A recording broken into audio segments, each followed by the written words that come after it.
raw materials value chain. We are co-hosting this session with Institute for Environmental Policy and the Circular Innovation Lab. I'm Apurva Arya, the founder and CEO of Circular Innovation Lab, and I'm going to be the moderator for today. This event notably builds on the European Union's Critical Raw Materials Act of 2023, which represents a significant step towards securing a sustainable and responsible supply chain from the resource-rich Global South, vital to the green and digital transition. Just to give you a brief overview of how the event is going to run through, we're going to start with a keynote presentation, followed by a presentation which sets the scene for both the Act and how it is laid out by IEEP and CIL. Then we're going to have a moderated panel session, and finally a Q&A. So without further ado, I'd like to introduce our keynote speaker, Mr. Lasse Miettinen. He's the Director of Sustainability Solutions at Sitra. And in this role, he's responsible to facilitate the transition in which individuals, societies, and companies fit in their activities with nature's limits. And before joining Sitra, he spent the last 15 years in the labyrinth of political decision-making in positions such as the Special Advisor to the Minister and Secretary General of the Finnish Green Party. The floor is all yours, Lasse.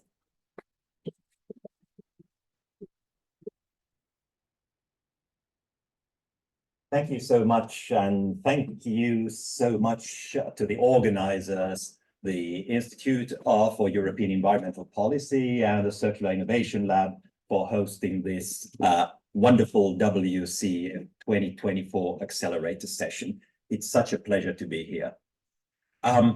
First of all, I'd like to note that the IEEP has done excellent work on a topic that is of utmost importance to all of us, namely the circular economy of critical raw materials, essential for the green and digital transitions, and the role of trade policy in enhancing sustainability in this area. It's been a pleasure for us at Sitra to fund this important project. As we all know, critical raw materials are essential for the decarbonization of our economy. And I think it's worthwhile to note that in these times of several interconnected global crises, when hope is sometimes in short supply, it's crucial to note that there are positive news. For instance, that decarbonization and electrification are currently accelerating. Just last year, as most of us so well know, emissions under the EU's emission trading system decreased with a record 15.5% compared to the year 2022, and most of this due to a significant boost in renewable energy. This brings hope in climate action, even though we are still far in other sectors from meeting the reductions needed to stay in line with the Paris Agreement. And as we know, the energy transition significantly increases the demand for critical raw materials. Currently, we do not have the necessary raw materials in our economy for electric mobility, such as lithium, the demand for which in the EU is projected to increase 12-fold by 2030 and 21-fold by 2050. Globally, a similar growth is estimated to be 18-fold by 2030, 90-fold in 2090. The scale is something that we have to face. The demand for rare earth metals used in wind turbines and electric vehicles expected to grow 6 to 7 times in the EU by 2050. So this is where the circular economy enters the stage. The circular economy playing a significant role in mitigating environmental impacts and managing our natural resources, including critical raw materials, while at the same time delivering competitiveness benefits, growth benefits, jobs benefits. So the circular economy has a positive agenda, delivering both for the economy and for nature, is a crucial lever we need to push in the years to come. More concretely, this means looking at both the end of life and the beginning of life of our products. It means recycling minerals and, most importantly, looking at the beginning of life phase, how we design products, designing products and devices that have the longest possible lifespan and the highest utilization rates.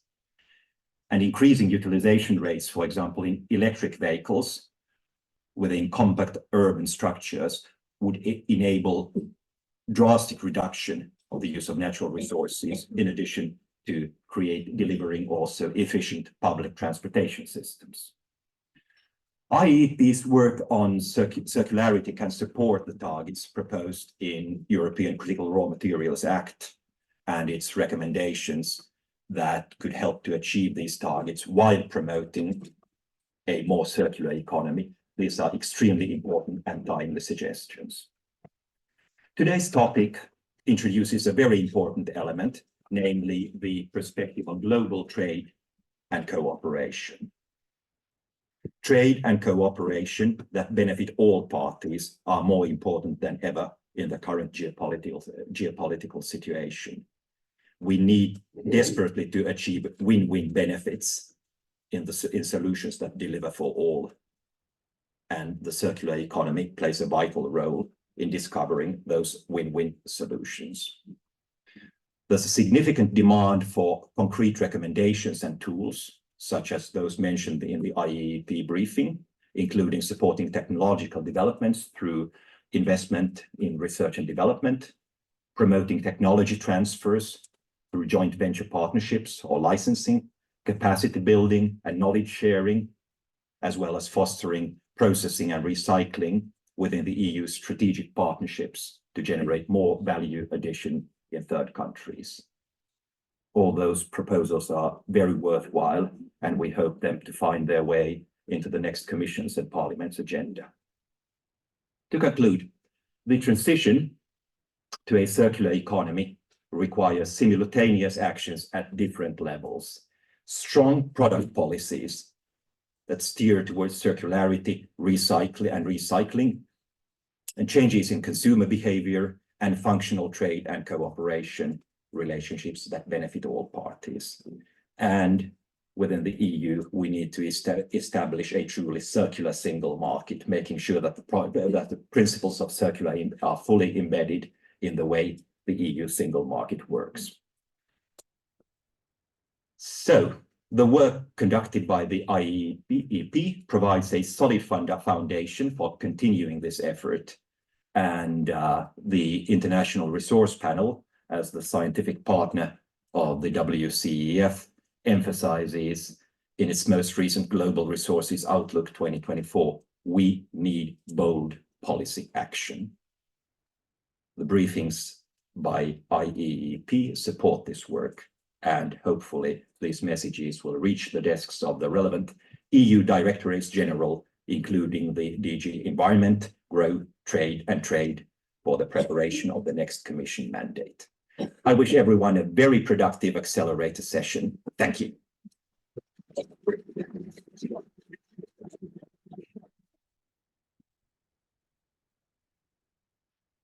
Thank you so much, Lassie, for that wonderful keynote. It really sets the stage for what we're going to have next. And I'd like to invite Eileen Blott from the Institute for European Policy now. If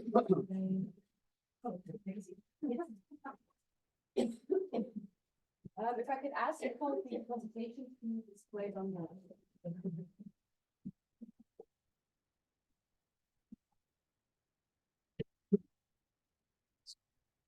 Is this mic? Closely, Okay. yes. Okay, closely. Yeah, heading to the first slide. All right. Well, good morning, everyone, and thanks for joining us at this accelerator session. I will be with my colleague Arpit, who's joining me at the front very soon, giving a brief scene-setting presentation on the European Critical Raw Materials Act, with a special focus on how the EU plans to source critical raw materials from abroad. Now, this presentation will be featuring findings from our respective research from both of our institutions. So just a quick word to turn this on. A quick word on our institution. So IEP is a Brussels-based sustainability think tank with 45 years of experience in advancing sustainability policies in Europe. Now, IEP works with a wide variety of stakeholders to produce evidence-based research and policy insights on the EU Green Deal and also global challenges and the SDGs. At this point, I'd like to hand over to Arpit to say a few words on his organization, Circular Innovation Lab. Yes. Thank you. Sorry for the technical glitch. Happens. First of all, I want to thank IEEP for this wonderful collaboration. Circular Innovation Lab is a Danish think tank. We started a couple of years ago. Apurva and I used to work at EMF before, and since then we've been working on global projects on circular economy with UNDP, UNEP, European Environmental Bureau. Last year we did a toolkit for Global South on the Critical Raw Materials Act, and that's how we kind of collaborated, and happy to be here. And now over to Eileen for the presentation. Thank you very much. All right, and the clicker is working. Fantastic. Yes, so very briefly, the European Critical Raw Materials Act was published last year in March, and the overarching objective is to basically, as you've heard in the keynote, secure a reliable supply of critical raw materials for the EU to meet its clean transition needs and demands. Now, there are a few benchmark targets set in this regulation to achieve this overarching goal. So, for example, the EU plans to, by 2030, source 10% of its strategic raw material consumption from domestic extraction, 40% from domestic processing, 20% from domestic recycling, and the remainder can be imported from third countries. Now here, there's not a specific target set, but rather a diversification target, as I like to call it, where the EU says that no country's single supply share should exceed 65% of any strategic raw material. So now that's to avoid these very large dependencies on one country. So you can see here already that EU plans to set in on recycling, shift away and diversify its imports, but also explore new ways of sourcing critical raw materials both in and outside of the EU. Why is this not? Okay, sorry. Okay, you have already heard me say critical and strategic raw materials, so I'm just going to have a brief slide here to explain the difference between the two. So the regulation basically sets a list of 34 critical raw materials. Those are materials deemed as high importance to the EU, specifically, and those that are specific have a high risk of supply chain disruptions as they currently stand. Now, the strategic raw materials are actually within this list of critical raw materials. They are 16 materials that are defined as highly strategic for the EU, but also at risk of future demand and supply imbalances. So that's particularly raw materials necessary for renewable energy, digital space, and defense technologies. So it's really anticipating EU's demand of these products into the future. Sorry. All right. Okay. So as Lasse mentioned, the EU is basically looking to secure a supply of critical raw materials from outside of the EU as well as inside. I'll be focusing on two main avenues on how the EU aims to achieve this. So one of those avenues is through its trade agreements. Now, in recent trade agreements, we've seen the EU has begun to include new chapters dedicated to energy and raw materials. The objective of these chapters is to formally establish market principles and to harmonize standards and regulatory practices between the trade partners. Really standard stuff.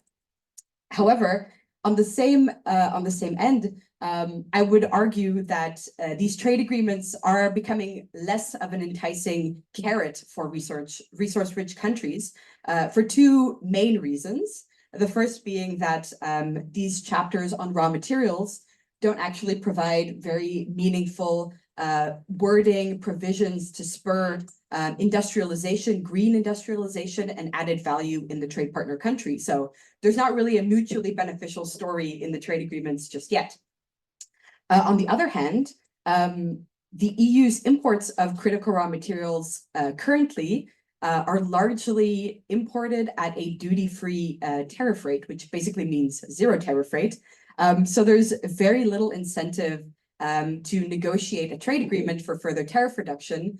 So, that's kind of where the EU may be struggling a little bit when it aims to diversify its imports further.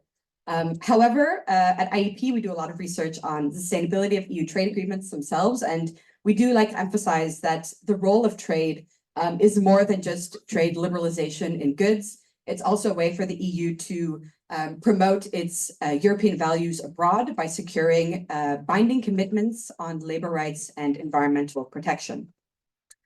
My next slide is basically a screenshot map. I don't know why this clicker, okay, yeah, a screenshot map of the EU's current approach to trade and cooperation frameworks for securing critical raw materials from resource-rich countries. So this comes from our policy briefing that Lasse was mentioning. So you can see the brown shading are countries that the EU has signed a strategic partnership on raw materials with.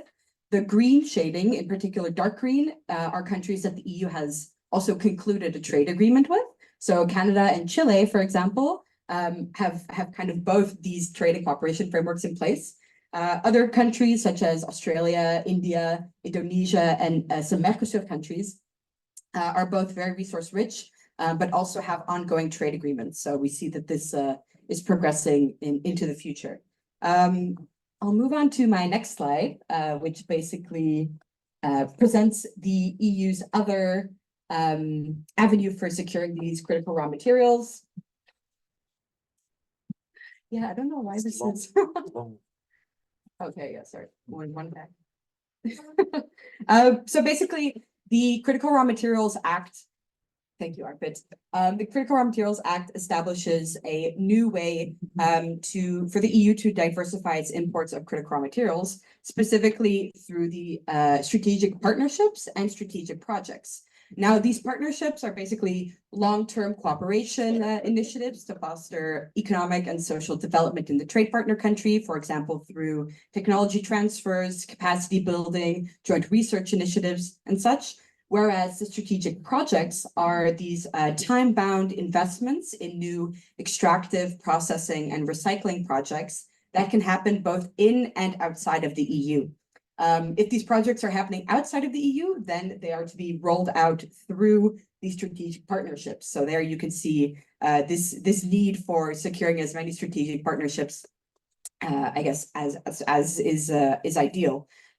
Here, I'd like to highlight some findings from our research in that the sustainability of these strategic partnerships and projects could be vastly improved. Specifically, we find 3 gaps. The first being that there is a lack of binding commitments with respect to environment, social, and governance standards to ensure the highest standards are implemented with these projects and also in the partner country.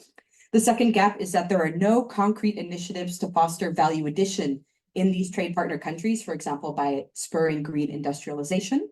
And the third is that there's no prioritization of circular initiatives, circular projects, which would basically aim to advance the global circular economy, which we love to talk about here.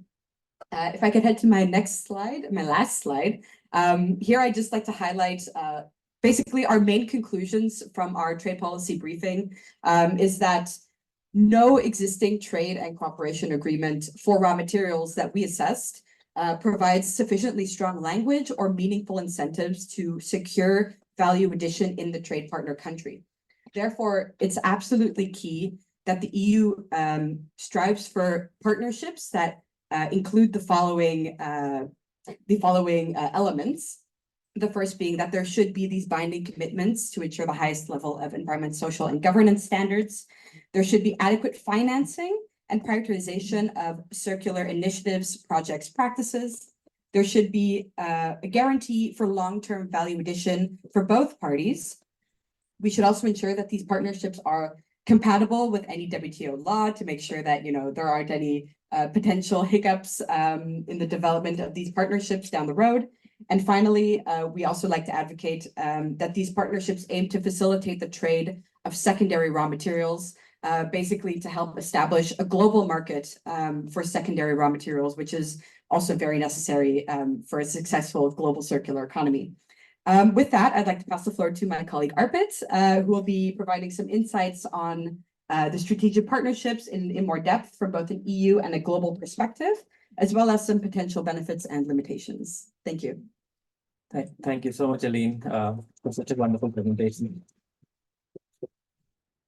So my part of the presentation will be focusing a lot on the Global South and how the ECRMA, what are the benefits and what are the economic benefits as well as environmental benefits of ECRMA for the Global South. So if you can see very clearly, there are approximately 9 strategic partnerships that have happened, and primarily everything is in the Global South. And the recent one is Rwanda that has just been signed in March. So so this sounds, and when we look at what are the benefits for strategic partnerships for EU as well as for the Global South, for partner countries, it's definitely modernization of their extraction and refining processes, sharing of technology and innovation, research, and also economic growth. It provides an opportunity for international trade and economic growth and stability in terms of market for the Global South. In case of, so I've just given 3 examples there. The first one is Zambia, Ukraine, and Kazakhstan. Zambia being is the 8th largest copper producer in the world, and have reserves of cobalt, nickel, and manganese there. For Ukraine, there is titanium and graphite, and for Kazakhstan, there is green hydrogen production and uranium mining. So these strategic partnerships for sure help EU secure stable supply chain of these materials, but also it's a win-win situation for the Global South as well in terms of several benefits it offers. Sorry. So in terms of what are the mutual economic benefits the strategic partnerships offer, it definitely leads to job creation in the Global South. It leads to reduction in trade barriers, in seamless trade of circular critical raw materials south to north. There is a lot of scope for joint innovation and research, not just in the mining process, but throughout the supply chain, right from the extraction process to processing and at the end of life.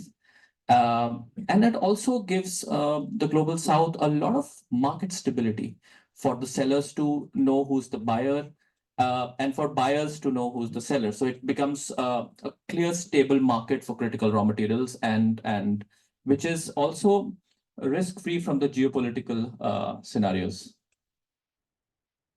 In case of environmental benefits, Critical Raw Material Act talks a lot about urban mining and a lot about extracting and reusing the critical raw materials that already exist and not to create more.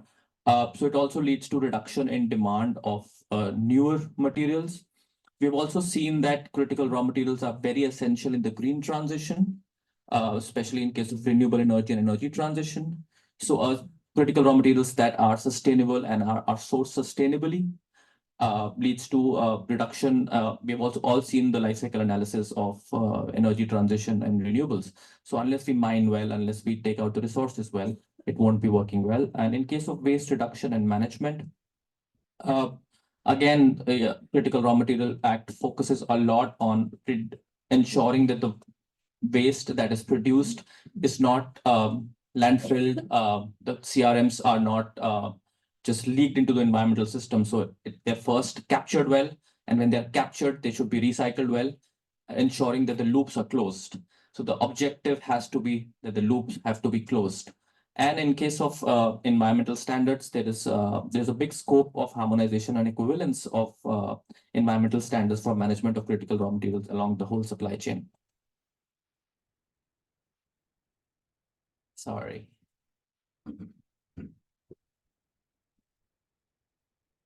For the Global South, it is also this is a big economic opportunity, which can lead to huge infrastructure development, technology transfers, and also an opportunity for trade partnerships and community developments in areas that are actually far off and are very rural areas in a lot of countries. And so this partnership can offer a lot of growth, but sustainable growth for those regions. In case of for the EU, it is definitely building partnerships, keeping innovation at its focus, and linking it up with Green Deal and ensuring that there is strategic autonomy and for the EU in attaining all their critical raw material requirements.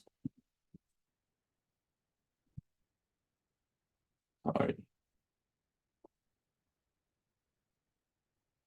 But while the Critical Raw Material Act is ambitious and is a first step, there are quite a few limitations to it as well.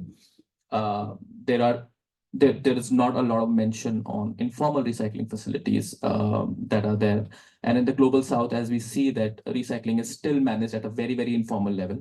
So unless we take the informal sector in consideration, we are not going to achieve the exact results that what we want to. There is also no clear incentive for recycling, market incentive for recycling, which we've always seen that recycling is more expensive than the cost of the virgin material at times. There are weak ESG standards. There is a big issue of data requirements, especially in the Global South in developing countries. So that is going to be a problem in implementation of ECRMA.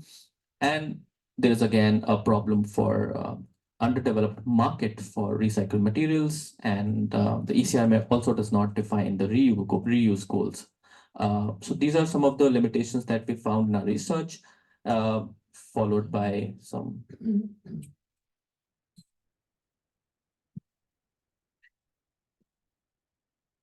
Followed by my last slide, which is on what are the recommendations. We really feel that in the eco-design regulation for the EU, we should have specific incorporation of CRMs being there. We should also have clear labels on all the electronics products to really mention very clearly what are the CRMs that are present in those electronics in the labels, and how can they be extracted and who will extract them. There should also be clear market incentives, which are at the moment not present for critical raw materials to be closed looped, but also to have a secondary market and be better than the virgin materials that have been extracted. Yeah, that's it. Thank you.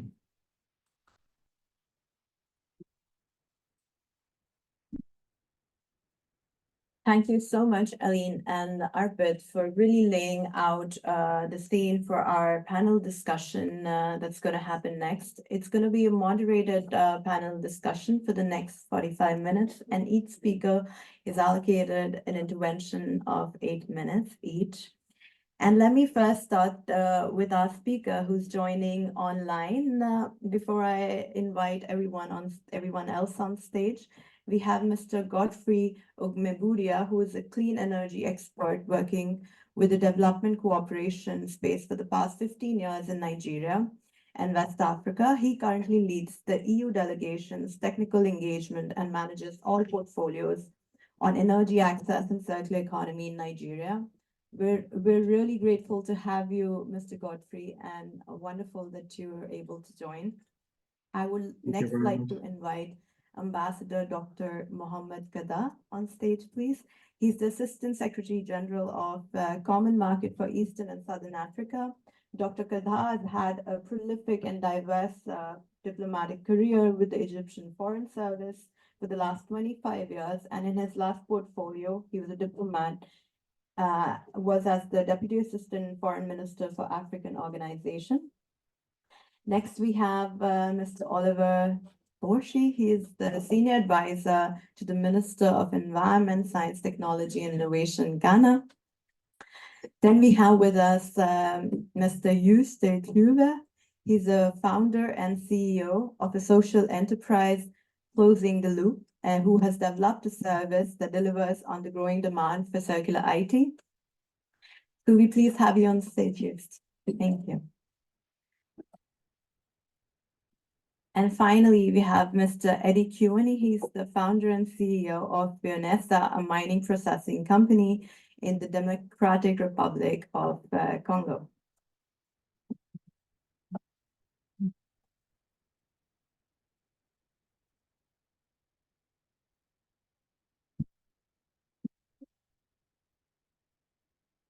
It is wonderful to have you all here. And like Eileen and Arpit pointed out, there's definitely a need for a lot of interactions and collaboration within this context. And since we have such a distinguished panel and one of the latest strategic partnerships that happened with the EU and DRC, I would like to direct my first question to Mr. Eddie and hear your thoughts on what do you think this partnership means, and how do you think it affects companies such as yours that are having programs and processing special cobalt and cuprine? And what do you think these partnerships mean for companies like yours? Thank you very much, first of all, for all the organizers to have me here. It's a great opportunity, and it's a clear signal being sent to all of us. For us in the DRC, we are looking at the development in terms of how the global north is structuring is a strategy to secure a supply in terms of critical minerals. As you know, the DRC is has some reserve that are not only critical but strategic for the industry globally. And as it has been already mentioned, it touches the automotive industry, electronic industry, the military industry, and many other, without having to name them all. And we are looking at how to make sure that the DRC as a country can really play a positive role as a contributor to the reaching of the energy transitions that we would like to see as just, as equitable as possible.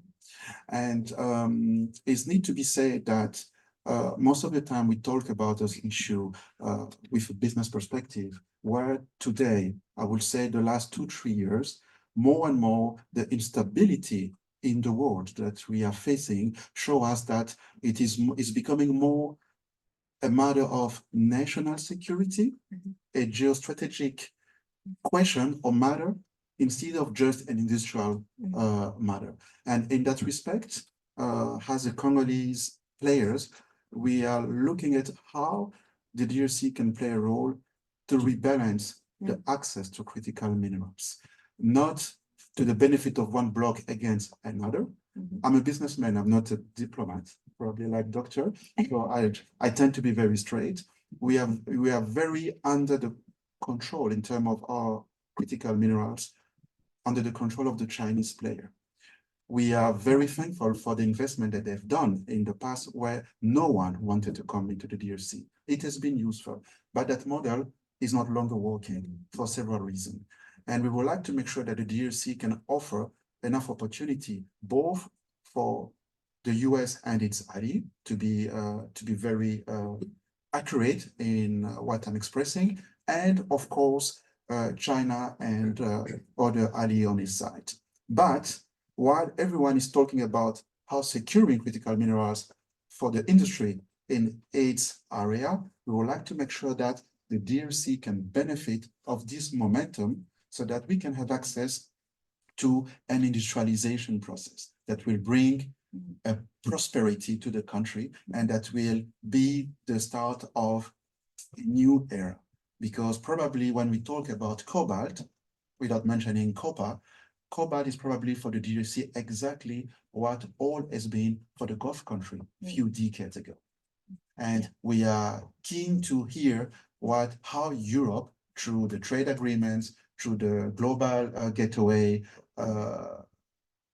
memorandum of understanding, are really willing to develop a win-win collaborations. Let me stop there for now. Thank you.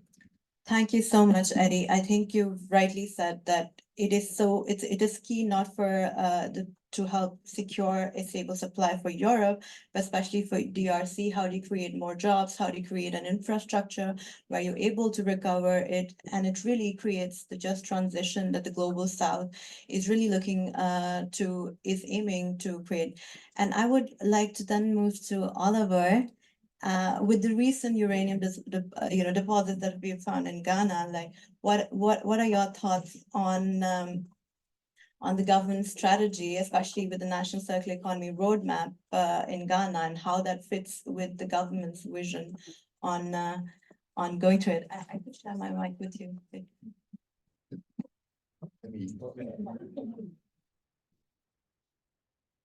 Well, thank you very much, Apova.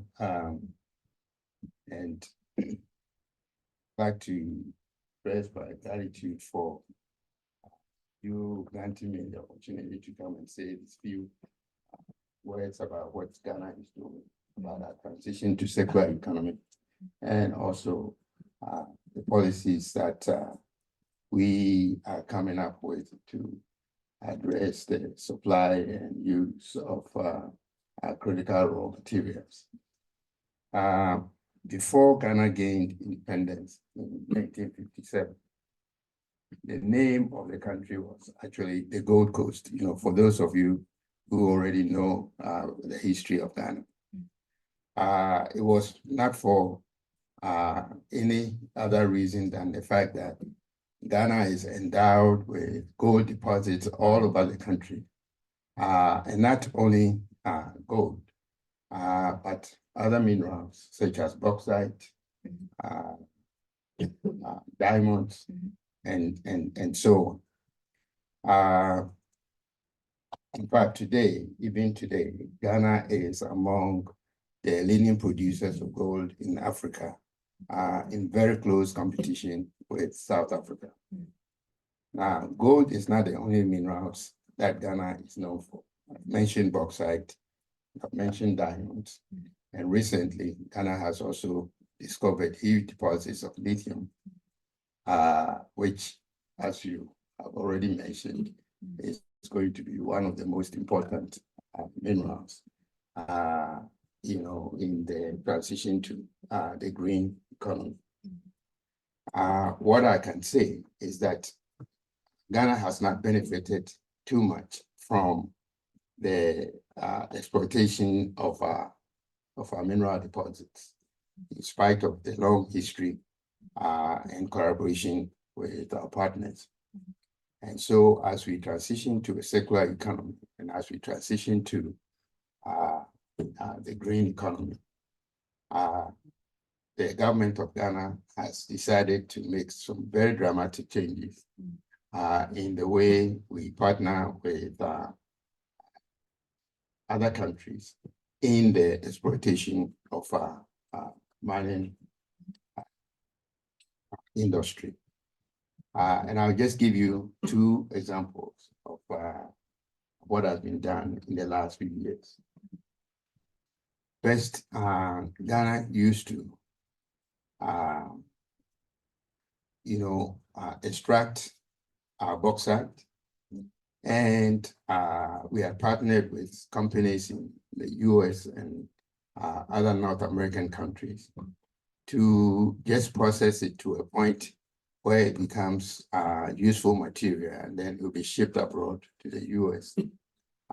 And I can tell you that even though Baco, that's the water aluminium company, was a huge company that employed a lot of people, we didn't benefit too much from the collaboration that we had with the US.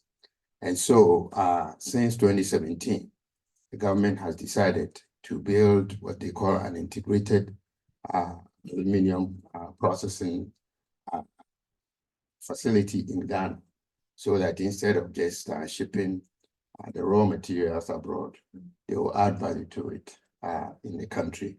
You know, that's just one example.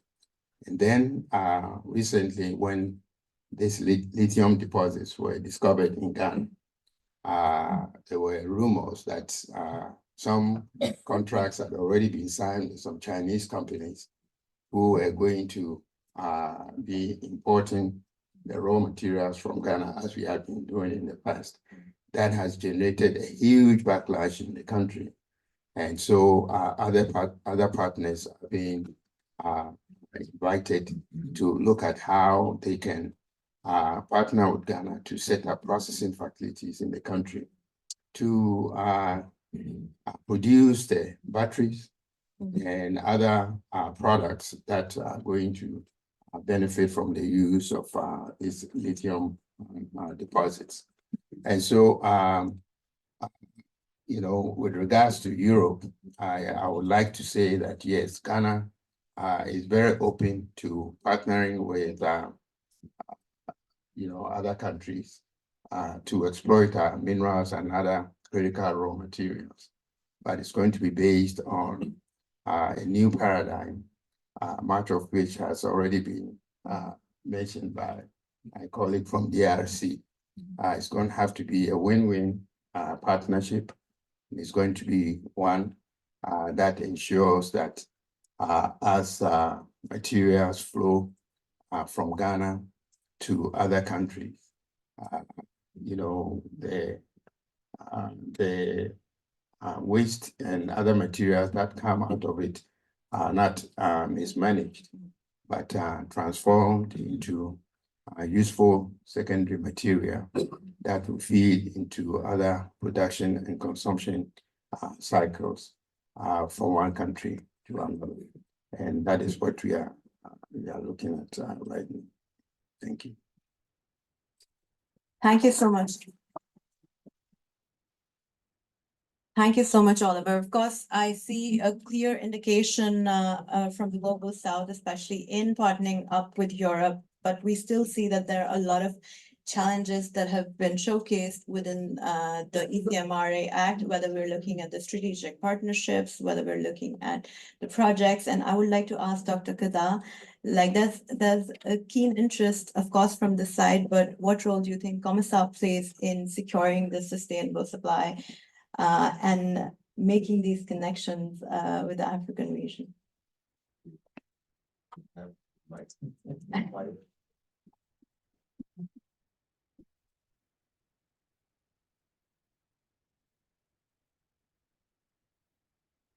Very much. It's very happy to be here. I want to start by thanking you for the invitation to participate and to address you on such a very important subject. Very happy also to see panelists from DRC and Ghana here. No discrimination against you or anything. But I'd like to start by laying a foundation about Africa. I know you know very well, you know Africa very well. Africa is very rich in terms of natural resources. You've just heard examples from DRC and Ghana. But in general, it is estimated that Africa is home to around 1/3 of remaining world raw materials. We've heard some examples about gold, about cobalt, platinum. Confirmed reserves of platinum in Africa is 75% of the world's confirmed reserves. Cobalt is 53%. Of course, DRC is a leading producer of cobalt. Diamonds, 53%. Bauxite, 26%. And then you have coca. This is how you make your chocolate here. Delicious Belgian chocolate. In spite of all this richness in terms of natural resources, you can add so many others to them. Uranium, of course, so many others. gold and so on. This comes in stark contrast to extreme poverty and deprivation on the continent. And the reason is clear, because it doesn't take so much to think about the reason. The reason is that the use and the beneficiation from these resources does not help those countries, does not help those people. At the same time, I want to add to this foundation the external factor of competition, direct competition, fierce competition on natural resources. The EU, of course, is a global powerhouse, but you have other powerhouses. You have China, you have the US, you have India, you have Turkey, you have others, so many others, including regional powerhouses as well, that are competing for those critical raw materials and natural resources. Now, what is the landscape in Africa? What are we thinking in Africa, in the EU, in COMESA, in partnership with the EU as an institution? Because the EU is our biggest development partner in Africa. I would say, I can speak for COMESA, the EU is definitely our biggest development partner. It is also the biggest development partner of the EU. Now, we're thinking how we can increase the potential of development in the continent through free trade. We're starting from scratch. You started this long time ago. We're restarting this again because it did not work. So far, it did not work. The setup did not work because the model for Africa was the EU from the beginning. But we did it differently because we did it on the basis of building blocks that were supposed to come together and form one economic community. And it didn't happen. This is why a few years ago, we all heard about the newcomer, the African Continental Free Trade Area. This is supposed to be a game changer because it didn't work, the original setup. Now, with free trade, we're focusing on some specific sectors that are promising sectors, including, I would say, automotives, pharmaceuticals, agro-processing, and a clear focus on national and regional value chains. We need to increase the rate of use of our natural resources. We cannot continue with business as usual, with those resources being siphoned, literally siphoned. All what is invested in those resources is just building roads to take them, without any beneficiation, without any value addition. And this cannot continue to be the case. This is why the whole continent, in terms of policy, in terms of leadership, in terms of member states coordination, this is the focus for the time being. Now, I don't want to take so much of your time because I still have so much to say. But but this is basically what we have, and this is also the case in COMESA, because in COMESA is a free trade area in the first place, and this is why this is a high focus area in COMESA. Now, now let me speak about the EU and the EU approach. The EU, I already mentioned that the EU is our biggest development partner. The EU brings to the table ideas that you don't have other partners bringing to the table. It has this unique approach of openness and providing significant support at the same time. Which of course, is a pioneer in a way, let me put it this way, because sets the tone for change and in a constructive manner. And this is something that we're very grateful for in COMESA, and I can speak on behalf of my fellow Africans. I would say also at the level of the African Union and Africa in general, we're very grateful for the partnership with the EU. But now, in terms of critical raw materials and this new act, and in terms of the future of partnership with Africa, we need to make sure that, let me put some recommendations very quickly. As we speak about the Act, you speak about strategic partnerships with African countries. In those strategic partnerships and strategic projects, we need to highlight the importance of funding, finance, because the raw materials are there, but very little, very little foreign direct investment, direct investment into these resources. If you look at the flows of FDI to Africa from the global total, it's around 3% only, albeit with all these resources being there. So funding is a big issue, especially now that we've been on the reels of several crises, including COVID, the Ukraine, Russia crisis, and so on. A lot of debt distress in the continent, a lot of financial difficulty. So Africa needs funding to start with. We also need help with capacity building, human development, awareness about the importance of critical raw materials, building the capacities of those in decision-making positions to take the right decisions about investment in those areas. In Africa, there's a huge challenge when it comes to critical raw materials, which is artisanal extraction, and it's depleting those resources. We need to have support to transform this, to make sure that it's regulated and it's done in the correct manner, so that it does not obliterate our resources. We also need a lot of support with research and development, science and technology, which is very advanced in the EU. Now, I would like to stop here because I've taken so much of your time, but thank you very much. Thank you so much, Kada. Absolutely.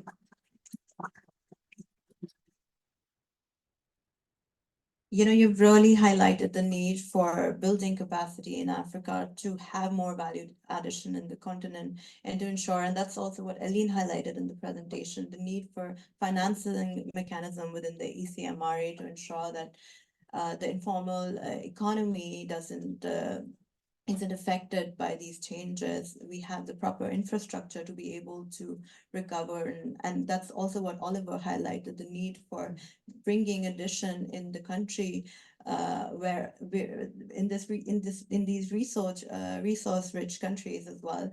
I would like to now move to Mr. Godfrey and hear your thoughts on Nigeria's activities and how you're cooperating within the CRM value chain with the EU.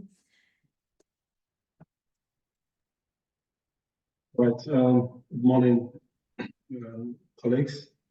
Godfrey Gomila is my name here in Abuja, and I want to thank the Institute for European Environment Policy, as well as the Circular Innovation Lab, for the opportunity to be part of this.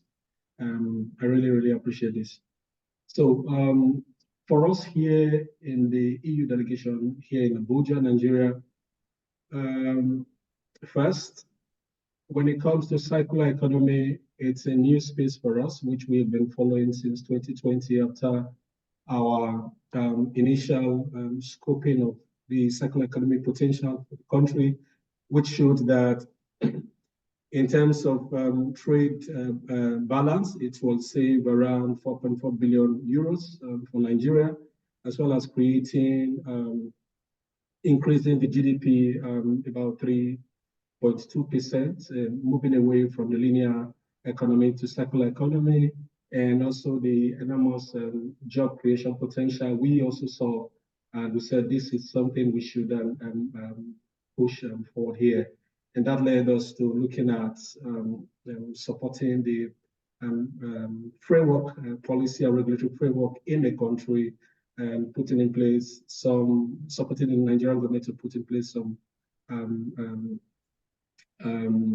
framework documents like the battery waste management policy for used lead acid batteries in the country, also supporting in the development of the Nigerian circular economy roadmap. and for the country, which was launched last week. Then within the circular economy roadmap, now drilling down a little bit into the mining and looking at the critical raw materials, it actually sets the platform to do more work around introducing circularity within the circular economy space, within the mining sector in the country, which at the moment it's over 90% dominated by artisanal and small-scale mining in the country. So in terms of efficient mining practices, it's at the moment it's zero. Environmental degradation, it's huge. Pollution, it's there. So the policy is looking at 3 goals. First of all, looking at goal 1 is targeting improving the governance and the operating environment to ensure that circularity is introduced into the sector by first updating all policies and regulations in place at the moment that is in place to include circular economy and best practices in them. Then also working with stakeholders within the value chain, building their capacity, to uptake these new best practices. Then 2, looking at how to identify, the best circular, identify areas where circular economy principles, practices can be introduced within the value chain.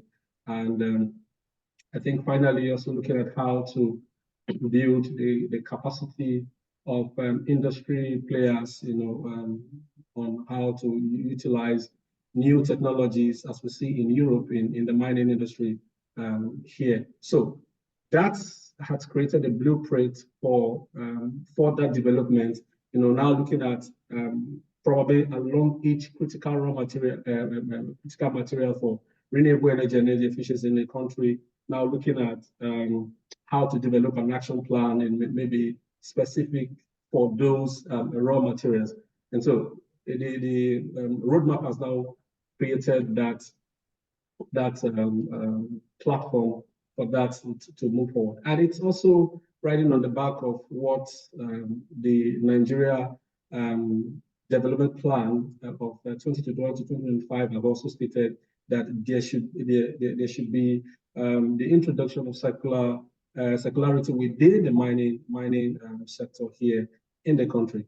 Now moving down to CRM partnership. At the moment, the EU doesn't have any at the moment, but we are also monitoring what is happening, looking at how private sectors from other countries are beginning to engage the country, and how the country is also positioning itself, because it's clear from since 2022, Nigeria said they were not going to export minerals without proper value addition to these critical raw materials.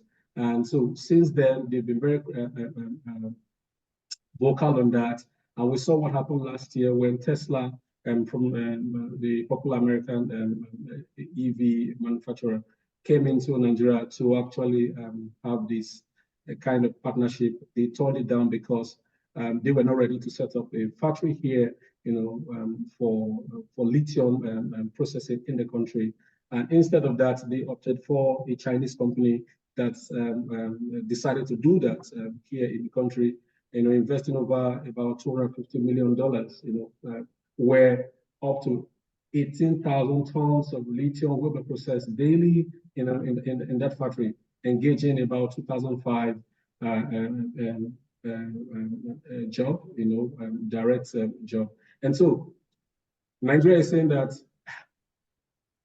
value addition for us, it's key, and it must be a win-win solution. You don't just come to take the raw material without, processing it here, creating the opportunity there here, to continue to do business, and also technology transfer within the space. And so for me, I think it's what European companies, which we are also beginning to see have an interest in this, are beginning to monitor as well, and because this is the way we think it should be approved. So let me stop here for the moment. Thank you so much. Thank you so much, Mr. Godfrey. And as you mentioned, European companies here, I would like to redirect my question to Mr. Eust here. First of all, we'd love to hear a little bit more about the work that your organization is doing. And like we heard from the presentations in the earlier days by IRP on increased material use in Europe, there's going to be the consumption's not decreasing anytime soon in Europe, which also means there's going to be a lot of electronics that is going to be processed here, especially given the ECMRA. And I would love to hear your thoughts, quick thoughts, because it's definitely a unique opportunity for businesses here as well. It's not just for regulators and policymakers, this act, but a unique opportunities for businesses. We also heard a lot by Apple in the sessions before on how they have these mechanisms in place to be able to recover more, to have more recycled content, and it's good for business, right? It makes you competitive in ways. We'd love to hear your thoughts on that. Great. Thanks for that. Just checking if it work. Maybe another one. I'll give it a try. Yeah, thanks.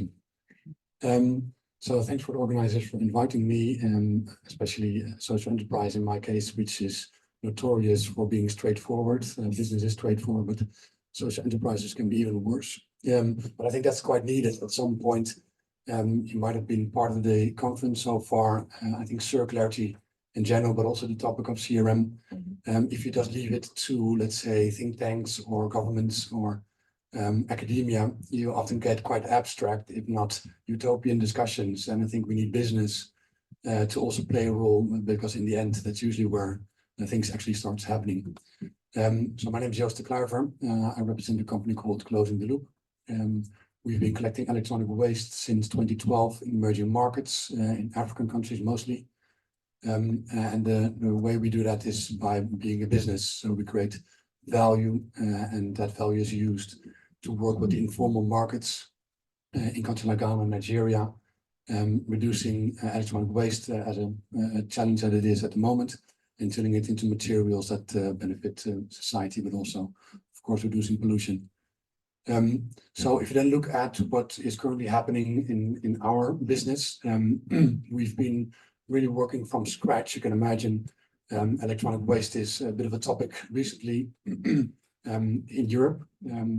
It has, of course, been around already for many years. You can look at reports dating back to the 80s, all saying the same thing. There's a lot of waste, it needs to be recycled. If we don't do it, then materials will become more scarce, and it will cause a lot of pollution. But I think the very simple situation is that waste ends up, especially in emerging markets, in places where it's not regulated, where it's not even visible, it's not transparent, and it's handled by the informal sector. And these are great people. They are trying to make a living. They are trying to turn this waste into something that benefits them and their communities, but they don't have any capacity to do this in a proper way. So electronic waste in countries like Ghana and Nigeria, as my colleagues here can say, have been turned into materials already for many years, decades, but it has been done in a very ineffective way. It has been done in a very pollutive way, and it has often been illegal, which means that electronic waste was burned if it wasn't just dumped in the first place, but if it was managed, it's burned, and then all the fumes that you can imagine are released, and these are chemicals, flame retardants, heavy metals. Then you have some metals, these are then often illegally exported from these countries, such as Ghana, Nigeria, Uganda, Cameroon, and many others where we're active. So that's not really, I think, the approach that we want. It is circularity, but not in, let's say, the most effective form. So we set out to see how can the combination of the best of both worlds, because very much support what you're saying, and this topic of including Global South shouldn't be a topic for people like me only, but bringing together and collaborating is very much essential, because we both have, the Global North and the Global South, have great things to offer to each other. The Global North, for example, is really good at recycling technologies.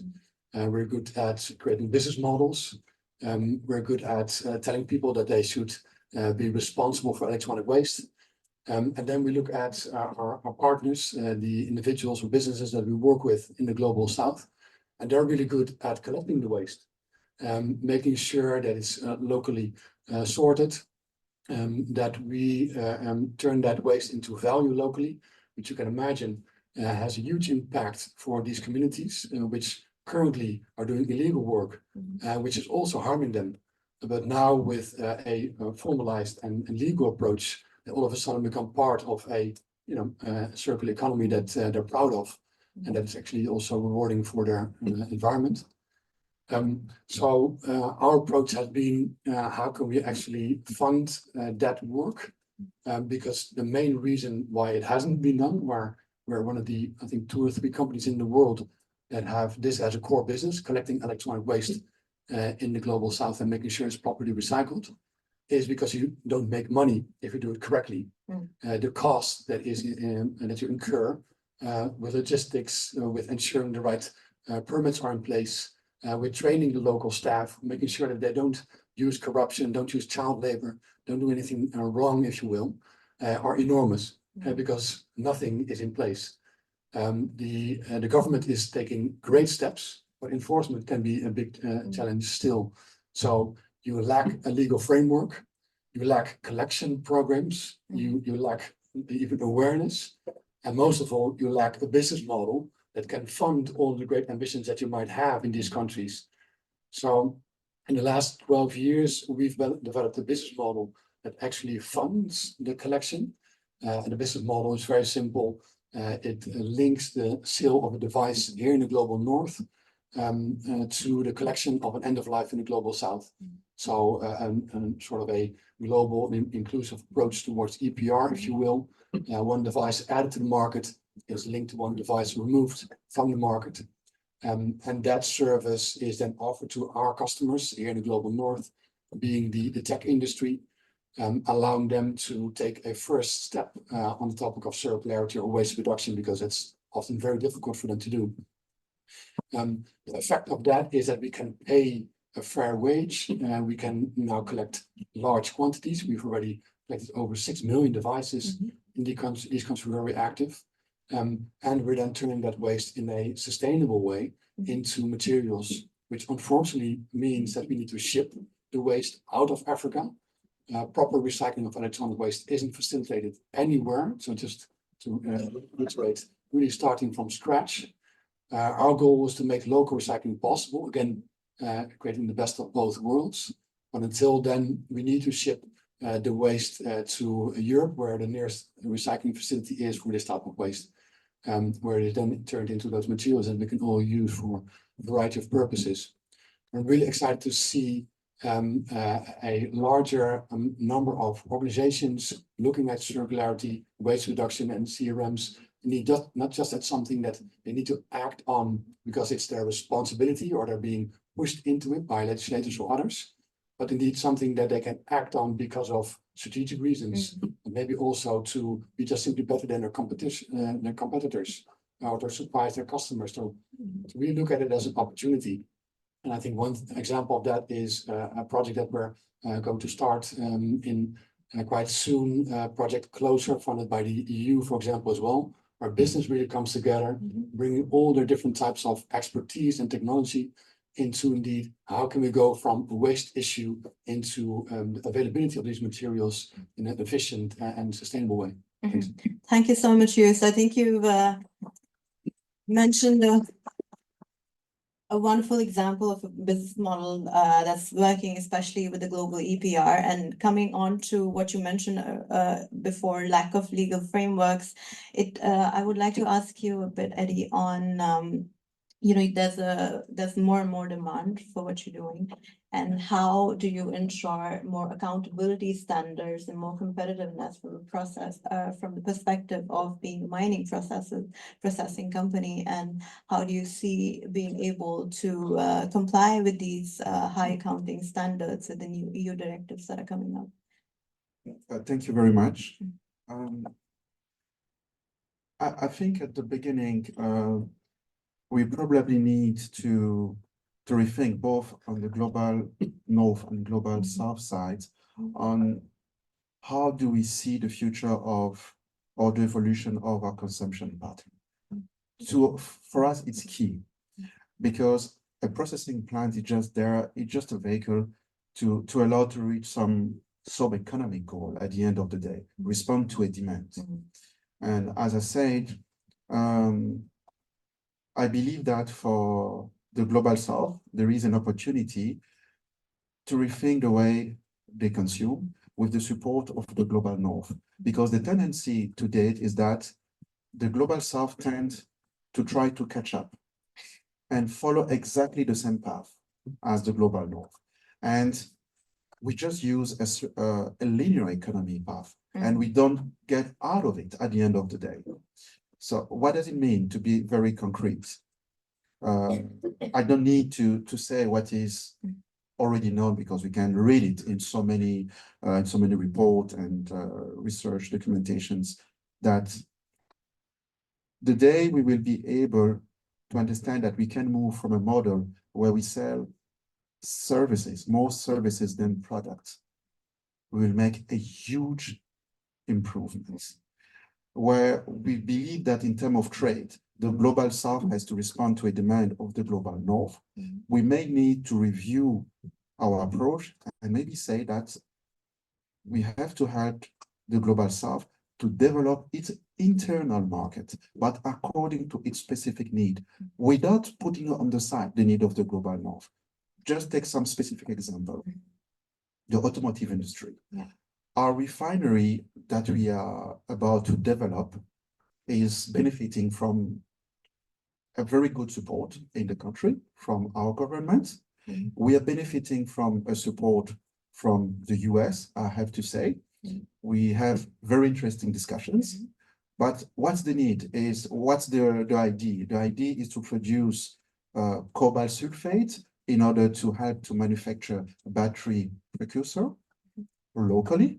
And then later on in a few years or maybe a decade, because we need a complete ecosystem before being able to produce batteries, to produce battery for electrical vehicle, but not necessarily for the global south, specifically for the global north. What we need is to be able to integrate the complete value chain locally to respond to the need of the continental market, but a continental market that will be completely reshaped.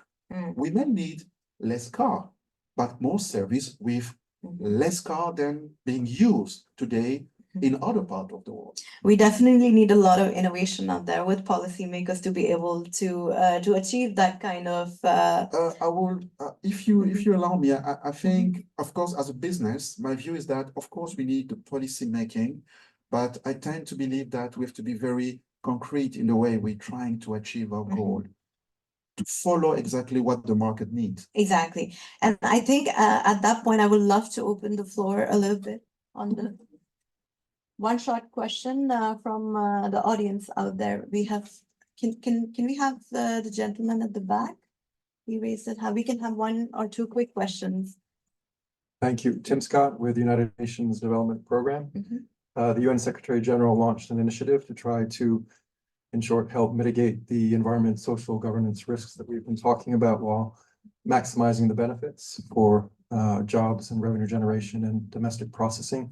So my question then to all of the panelists, thank you for your great presentations, is what support can the UN and other partners here in the room and beyond provide to each of you in different ways that will close the gaps and help promote the recommendations that were so eloquently outlined at the beginning of today's discussion? Thank you. Dr. Kada, please.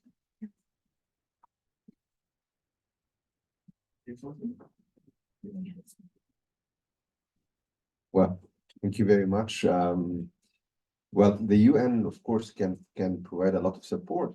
The UN has a huge network of agencies, specialized agencies, like possibly to quote UNIDO works intensively in industries and technology and provides a lot of support. And one thing also that relates to our partnership with the EU is now the new EU framework for support to the global South, not only Africa, Asia Pacific, and Latin America as well, is in DKI. And in DKI, the EU is partnering with UN agencies, specialized agencies that can implement specific projects in developing countries, in COMESA member states as well. We've just yesterday signed an agreement for with the EU switch to circular economy that has UNIDO as an implementing agency. So just trying to give some concrete, examples of how this can work. Thank you. Thank you so much, Dr. Gala. Do we have a quick reflection from Eddie as well? Yes, Eddie, go ahead. Okay, thank you. Thank you very much. I think to be very, very concrete, what we will need first is access to funding, because that's the first challenge that we have, because all of the industrial projects that we're working on need funding for technical studies. And that's the first steps. Most of the funder on the international markets are not keen to fund greenfield projects. And getting support from institutions that can help and accompany project at early stage will be key. Secondly, is probably to accompany industrial player in the global north to get closer to Africa, because most of the time they don't know well how to approach us and how to structure business with us. And some support from institutions, from governmental institution and international institutions like Euros will be key to us. And lastly, just assisting our governments with the capacity building, because circularity, all topic related to the energy transition require traceability program to be put in place, and require to improve the way of enforcing the legal framework that already exists, but that for some reason, due probably to poor governance, are not able to support the business in a conducive way. Thank you. Thank you so much, Eddie. Go ahead, Yus. Yeah, just one sentence. I think if you look at the current discussion that we often see from the UN, is that it's very often top down. So indeed working with governments, helping to create legal frameworks, which is great. I think bottom up is crucial as well, which clearly is a challenge for a multinational organization like the UN, but it is something that I think, for example, the Switch program is showing that it can work. Thanks. Thank you so much, Yus. We have a quick intervention from Mr. Godfrey as well. Yes, thank you very much. Just to say that here in the country, we are currently working with UNIDO on a project funded by the European Union looking at circular economy within the power sector. What we intend to do is to recycle and promote reuse of the plastic waste as components in all energy generation equipment in the country, within the power sector. This is new, and we think that while we start focusing at the moment, looking at the plastics within maybe the battery casing and charge controller inverter, but then we intend to move forward and look at other critical materials used in the manufacturing, maybe in the later phase. But we are currently working. We just started this contract December last year, a 4 million euros project. Over. Thank you so much, Mr. Godfrey. We can take another question at the back. Yes. Yes, good morning, everybody. Matthias Reusel from the EU delegation to Zambia and COMESA. Just a few info points and clarification. Last week, we had in Kitwe, in the Copper Belt, a big EU-Zambia business forum on the sustainable copper value chain. So thinking circular, the president, Hapindi Chilema, was there. This links to the Lobito corridor, which many of you must have read and heard about it as well. Then a clarification on UNIDO. We did sign an agreement, or are about to, on trade competitiveness and market access in Africa, in the COMESA region. And yesterday, that was really exciting, and you heard Commissioner Otpilainen also mentioning it in her speech. We did indeed sign, and I was in the room with Ambassador Kadab, the financing agreement for the switch to circular economy East and Southern Africa program. It's a very exciting one. Why? Two critical value chains. One is not so much important for here, but packaging and plastic waste and electronics and e-waste. We did a market study on the copper value chain in Zambia, and the circular dimension is, especially for artisanal mining, increasingly important. So that was an interesting and reassuring finding, that we have to think more circular in all aspects of the value chain. And we want to do that with this Switch to Circular Economy program, where we have, as I said, electronics e-waste on the agenda. There are a number of countries in the region leading. Rwanda has even a recycling plant. Some people might have seen it. South Africa is very much leading on that. Kenya maybe as well. So we follow a South-South twinning approach where countries can learn from each other on three aspects, three components: business, regulatory environment, capacity building, and on access to finance. So there will be a big matching grant facility. We try to attract responsible impact investment within Africa from these countries I mentioned, South-South twinning, but also to bring European companies into the region, because we want to walk the talk to be sustainable, really. It's linked to the Green Deal. And whatever happens in the parliament with elections, European elections, I think that's a program which starts now for 5 years. It will live the Green Deal on, I'm not getting political now.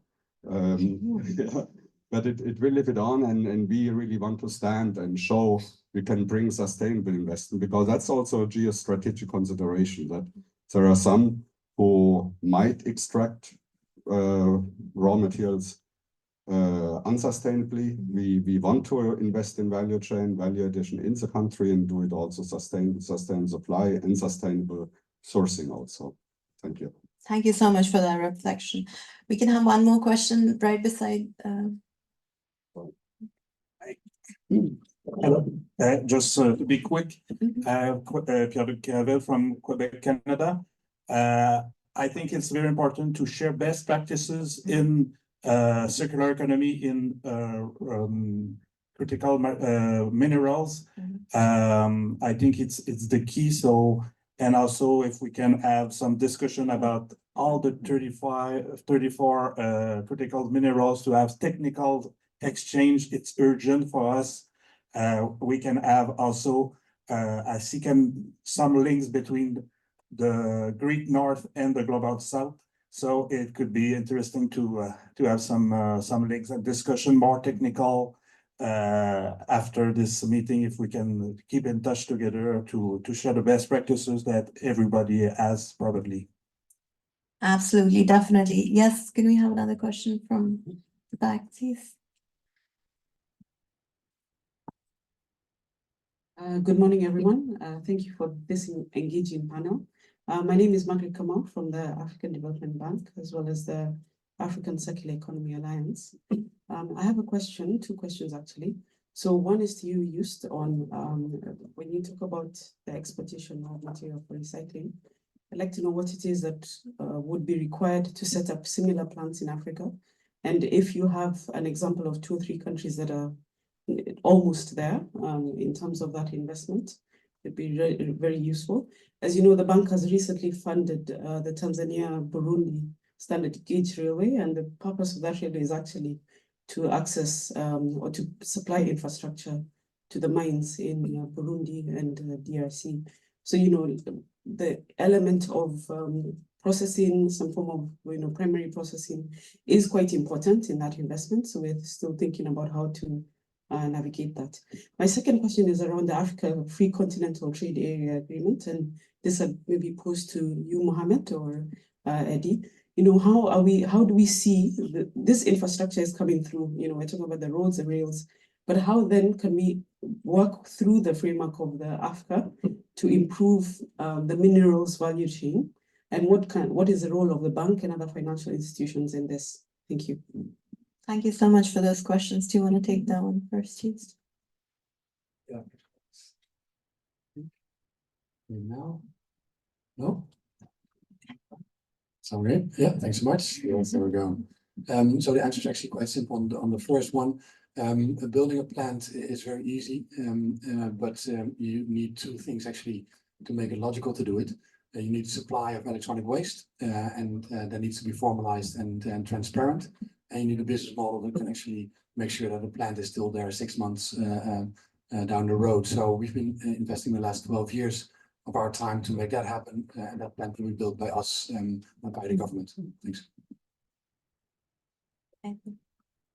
Well, I am very happy to have heard this question coming from our sister from the African Development Bank, because yesterday I heard about this Africa Circular Economy Alliance, and I was looking for anyone that really belongs to this alliance. So now we know, and I hope we can liaise after this meeting.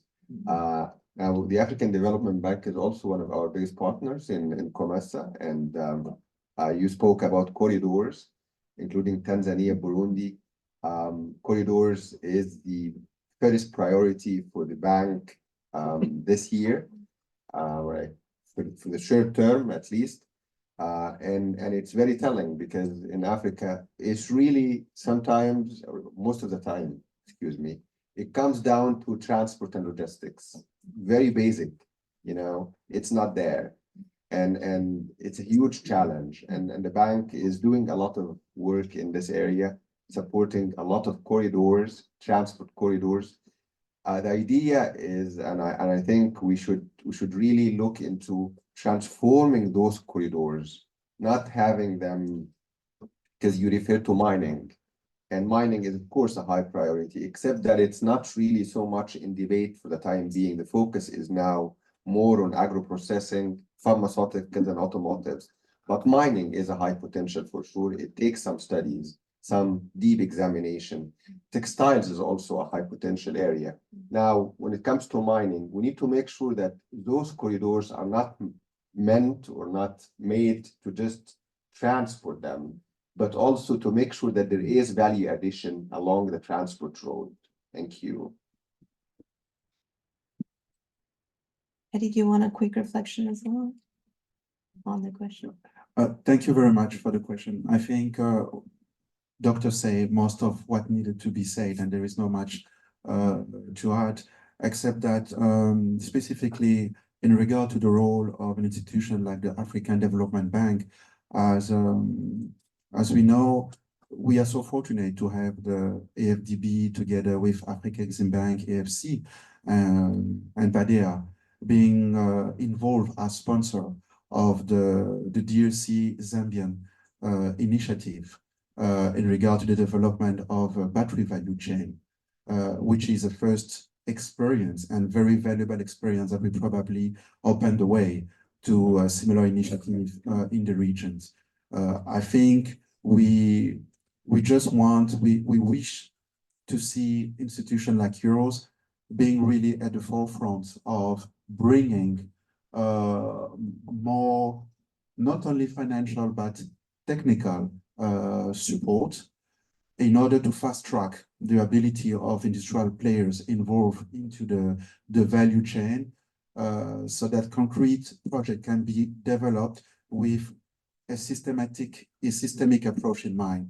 Because, for example, in our case, we're in the processing business, but we won't be able to deploy the full potential of what we have in mind if we don't have enough access to energy supply.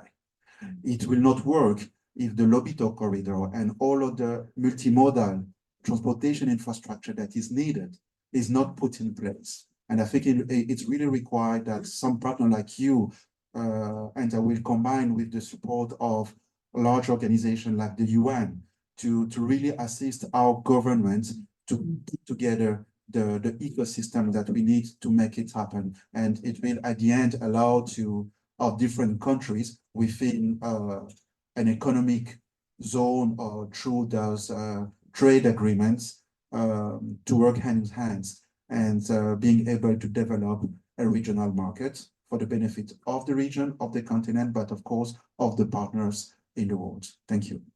Thank you so much. I think with this, we'd like to conclude this event here. I would like to thank our wonderful panelists and Mr. Godfrey online for such an engaging and insightful discussion. It has been very fruitful, and I see that we've already made different connections for making sure that more cooperation and engagement between the global north and the global south, and ensuring that we have a circular supply chain of critical raw materials. I would like to thank Citra for this approach for this event, and our co-organizers, IEP, and a special mention for Antoine, who's been tirelessly working to put this event together but couldn't be here today.